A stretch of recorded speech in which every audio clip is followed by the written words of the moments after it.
What would it be like for you guys if you could feel the energies and the intentions of the people that you were communicating with? What would that be like? That'd be very different, wouldn't it? Most of us, we have people around us who are always trying to take advantage of a situation. They have an intention, or they're just not being 100% honest. It still happens to me every day, all the time. Even with small task things like hiring someone to work on my house, happens all the time. And it happens because most of human beings are unaware of these abilities. They're unaware that some people out there in the world, a very small percentage, we can tap into this intuition that was given to us by God. And not a lot of us have this, but the ones that do have this are usually born with it.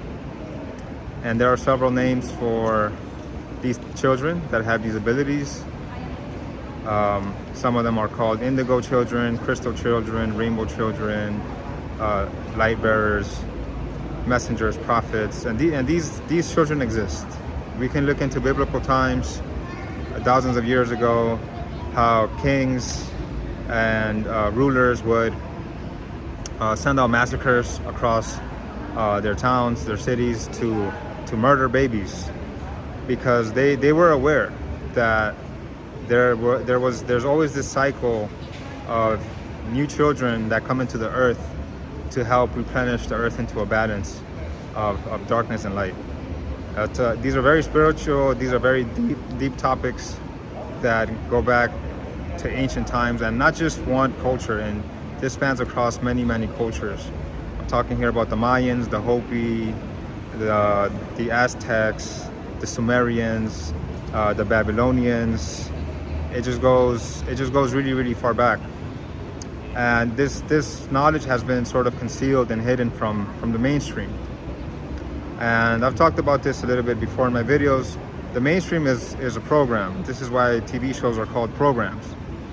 And they're used to influence you. They're used to give you the narrative of what the world is like. They tell you history through their sitcoms and their shows, their comedies. You think they're comedies, you think they're sitcoms. Even some of these shows are animated, Family Guy, Simpsons, and because they're animations, you don't take them serious. But your mind and your neurological body, they do, because they don't know the difference. A lot of you guys might be aware about manifesting and visualization.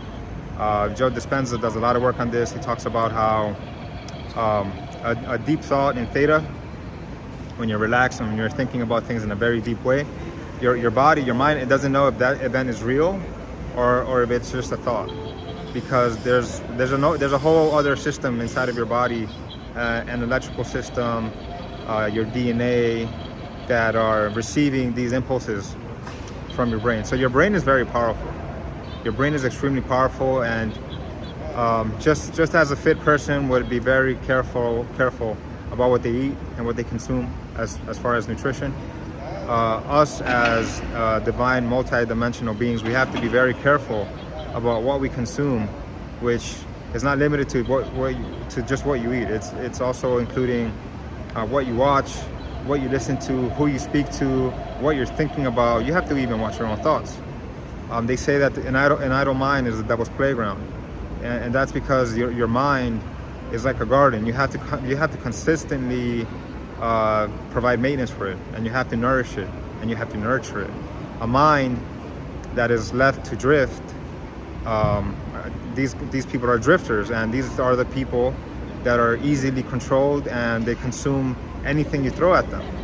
And they consume these things because the people who are behind these organizations and businesses are these people know you more than you know yourself. You have to understand that. These people have spent millions of dollars into doing research, into finding out how the human mind works, into how the neurological body works, and all of this knowledge that they have accumulated over many years. I mean, we can go back to MK Ultra. This is a real thing. MK Ultra is all about mind control. the CIA. And they don't take this information and give it to the public. It's not in their best interest to give you information. It's not in their best interest to have free beings, to have sovereign souls. It's in their best interest to keep their power and their control in this Babylonian system. The Babylonian system is no different than the Babylonian system thousands of years ago, before Jesus came, right? And then, you know, language was confused from the Tower of Babel incident, and now we have this breed, these children, which are us. We have this new civilization. We have the children of those situations, of those occurrences, and now we're still building towers to reach the heavens, and we're still, you know, praising the golden calf. It looks like most people are only interested in manifesting money, and that's just the same. It goes back to the same thing. You know, it's important to know about history so that you don't repeat it. It's sad to see that a lot of people, most people, they don't do any research. They just take what they're given at face value and they believe it. Especially when you grow up in the United States, you're indoctrinated into their system at 4 years old, 3 years old. Now I'm hearing that children are going to begin school at 3. Can you imagine waking up a child at 3 years old, at 5 in the morning, 6 in the morning, and taking him to a mass indoctrination system, and having them sit in a classroom with 40 other children and being taught obedience and how to stay quiet from that age? What kind of adult are you going to produce? You know, in my class that I have coming up this Saturday, I'm going to be talking about all this. Not that Saturday, not that first class, because the first class is more of an introductory. It's a class to help you become aware of the system, the matrix, the Babylonian model that has been pulled over your eyes and that you believe. But the rest of the classes, 2 to 10, are going to be all about how to regain your soul and how to reclaim your strength and your happiness and your joy, and to get back to the consciousness that Jesus Christ tried to teach us. You know, for me, I don't have many idols. I don't look up to many people. The only idol I have in my life is Jesus Christ, because I see him as a human being that was here like us. He had a choice, he had a mission, and he had a vision, and he was a human being like us who felt pain. But the reason why he could endure this pain is because he kept his eye on the prize, and that prize was eternity with God, unifying back to our grand creator, which no one understands. How can you understand? It's out of our frequency, it's out of our dimension. But Jesus Christ came here with that promise. And at one point, as it says in the Bible, he was stabbed in the rib to make sure he was dead when the ground started shaking. And at one point he says, my God, you have betrayed me. Because maybe the carnal, the human mind of Jesus got in the way a little bit and said, oh, you know, I thought you would be saved. I thought I would be taken up, I would be pulled up with God. But it turns out there was even a greater promise for Jesus Christ. His journey didn't end there. He actually went down to the pits of hell, according to the Bible, and freed a lot of slaves, a lot of tormented souls down there. So, you know, I can go off on so many different, many directions. I try to keep it concise. I don't want to be compared to any of these other online gurus, teachers, who take one topic and make a whole series out of it, and one whole course, and they charge you so much money. And in the end, you just learn something that you could have learned from a book. I want to take everything step by step. I want to take it from the origins of human beings to who we were supposed to be, to the systems that were created thousands of years ago, because this has been going on for forever. The Matrix and the Babylonian system have been a part of this world for thousands of years. It's just now that we have AI and technology, things are just going to get more intense. A lot more things will start to happen, crazier things will start to happen. I mean, imagine one of your grandparents saw a AI generated video. They'd believe it because they don't know. So similar to human beings, all human beings, a lot of things have happened that are not real, and that's because technology is always suppressed. Technology is always suppressed because they need to have a control over the mass consciousness. And it seems like in the past, it hasn't really mattered how many of us, children of light, or whatever you want to call it, know this information, because for the most part, a lot of us have been quiet. And then the people who have some knowledge of this are not all that there. They're prophets, but they're prophets seeking for profits, and they're more interested in money. But they know there's a thirst. They know that the human being has this thirst, and they're looking for answers. And that's it's like a plant. A plant will always look for the sun upwards. And if you block a plant from the sun, if you put it in the shadow, it will start to droop. So just like how plants need sun, photogenesis, we need God. We need that connection. And when we're blocked off from our core root, from our source, we're easy to control, and we become almost cyborgs. We become NPCs. We become zombies. We basically become social media profiles. We become a number. We become a stat. We become a data point in the information these big tech companies sell to each other. And this is why WhatsApp sold for $21 or $19 billion to Facebook. Although they weren't making money, but they had millions and millions of contacts of people around the world. And Facebook understands the attention economy more than anyone else. And that should give you a hint. If there's an attention economy, how is it that your economy is worth something of value? How is it worth a currency? But you were never told that before. You were never told that your silence and your presence is actually currency.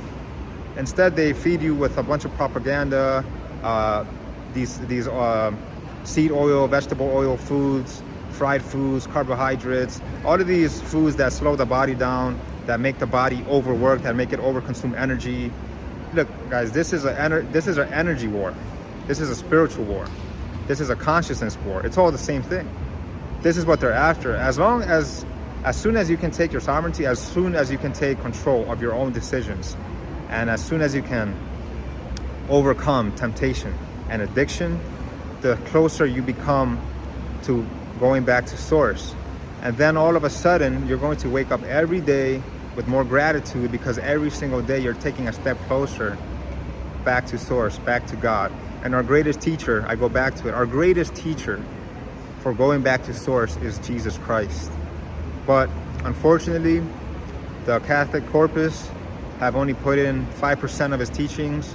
Love your enemies, love yourself, love your neighbors, miracles, and all of these things. And that's it. That doesn't give us enough information. If it gave us enough information, brothers and sisters, if it gave us enough, we live in a different world by now. We wouldn't live in a world that's dominated by organizations, corporations, and banks. We wouldn't live in a world that's in constant war. We wouldn't live in a world where the 1% of the population have 99% of the wealth, and 90% of the world lives in poverty. It wouldn't be like that. So I had a conversation with a family member one day, and he said, well, it's because all these books are not in the Bible because God didn't want them in the Bible. And then I kind of feel like he felt how stupid that was, what he just said. And then he was like, oh, well, it's because the book would be too big on the library. These are survival. These are survival terms. This is a way for the ego to fight for its own survival, because the ego is built on a false narrative. The church has lied to you your whole life if they told you that nothing else matters in the Bible. How do they know?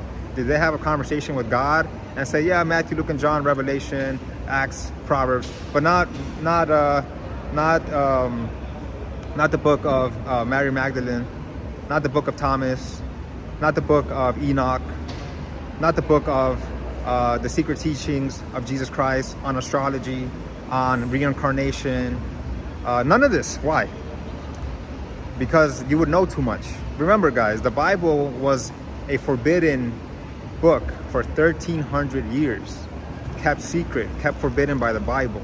And anyone who wanted to access it or give it to the public, they were burned alive. They were burned in public so that the people can see, they can get traumatized and say, oh no, tell their children, do not ever read the Bible. Don't go near that book. So through trauma, manipulation, they have kept human beings stuck in this traumatic loop where they could never get out of. And then in most recent times in America was built by slaves. Nat Turner was another prophet, another messenger sent by God.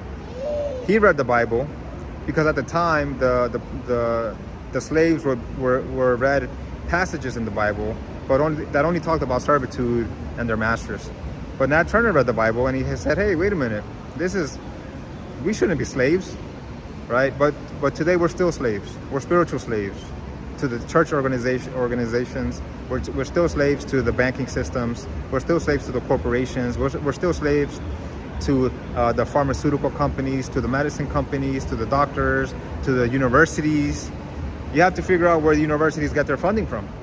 Universities get their funding from Big Pharma, right? It's money. Everyone's corrupted by money. And that's why this is a Babylonian system. So in my class, just to keep this video relatively short, I go into all these topics over the course of 10 modules. I go into everything, guys. So I first break down the matrix in Babylon, and then I show you guys how to do it, how to get back to it, how to reprogram yourself. This is not a how to get rich. This is not how to manifest. This is not how to visualize. Because a lot of these people that manifest these material items and possessions, they still have issues. They're not happy. Why is it that a lot of rich people commit suicide? If money were the key, if money were the answer, you would have no rich people committing suicide. A lot of rich people jump off buildings, they overdose on drugs, they're not happy, they cheat on their wives. They're not in tune with themselves, they're not aligned with God. This is all about soul alignment back to God, back to source. It's a lot bigger than just manifesting a Ferrari. Ferrari means nothing. Security, safety, and love in your household, with your family, that's what it's all about. Having a relationship with God, being intuitive, developing your spiritual capabilities, your spiritual abilities like intuition. These are real things. We used to operate this way. But now it's been lost. Now your pineal gland is calcified. That's the seed in the middle of your brain that the Egyptians knew about, that gives you these spiritual abilities, because these spiritual abilities help you see through the bullshit. And you need to see through the bullshit, and especially today with AI, man, you need to see through the bullshit, and you need to wake up. You need to open up you need to decalcify your pineal gland. You need to be spiritual. You need to see what the truth is, and you need to see what the lies are. You have to, in order to save your own soul, in order for you not to get trapped in the system of Babylon. All right, my brothers, so this is it for now. Send you much love, much blessings as always to my brothers and sisters. This first class on Saturday, people are signing up for it. I think it's going to be a big movement. After all, we're looking to build a community of like-minded people. There's no substance, shallow things that we're promoting. This is all about getting back to your soul. This is all about getting back to your core, about being fulfilled, about being natural, about enjoying being in nature. Okay, this is not about how many things you can acquire, how much money you can make. If your calling requires you to have more money, more fun, so that you can expand on your calling, so be it. Blessings to you. But do not make it your sole purpose, because you will get there empty-handed. You might have things, but you'll get there empty-handed. So peace out to my brothers. There's the link to my class always on the video. And yeah, talk to you soon.